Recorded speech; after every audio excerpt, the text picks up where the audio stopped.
I'm Mark Lakeman, and I work and play very creatively with a number of different communities around really around the continent.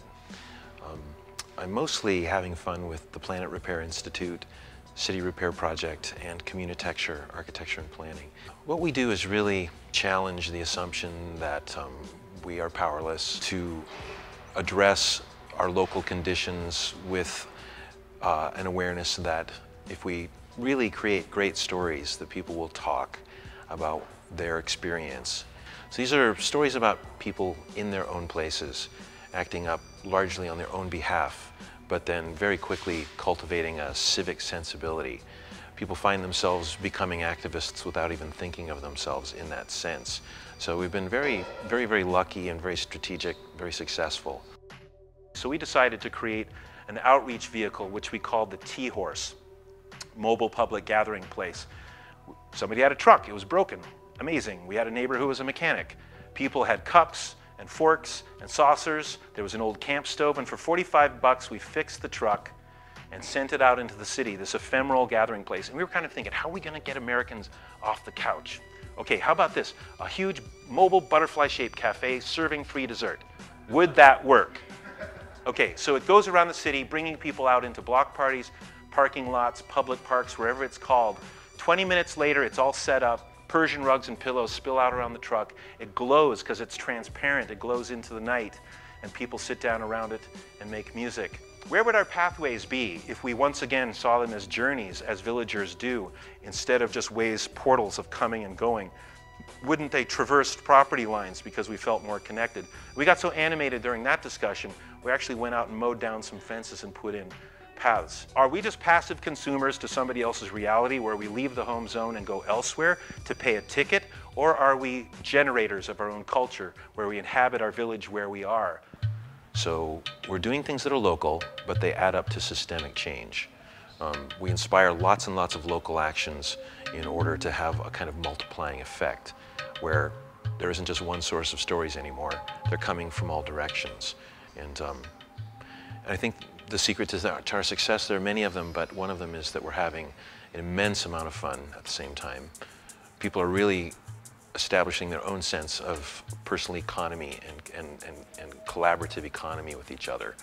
You know, and the more that they work together successfully with each other, they find themselves being leaders in spite of their own hesitations.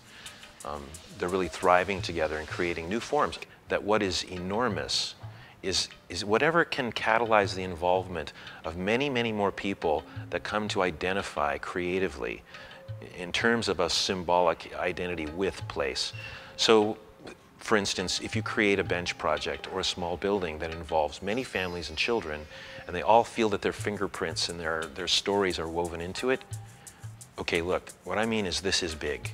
This is big, and the huge thing with little identification with it is actually quite small. The city actually paid us to build this little building, the first major natural building in the city, so that we could see what the lightest ecological footprint and the maximum community benefit and the maximum energy performance would look like. So this is a cob building with hollow walls filled with compressed straw.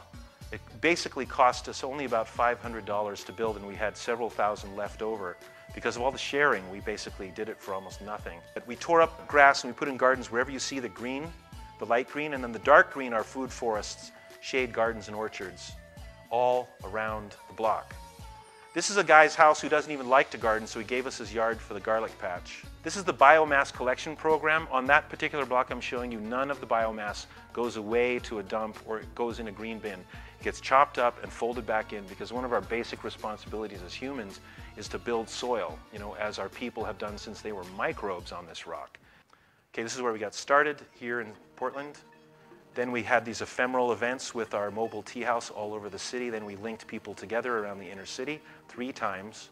And then the communities started to come awake and just realize around each one of these projects there's this outreach and the stories go out, not just locally as they talk to each other, but then through the internet and many other means.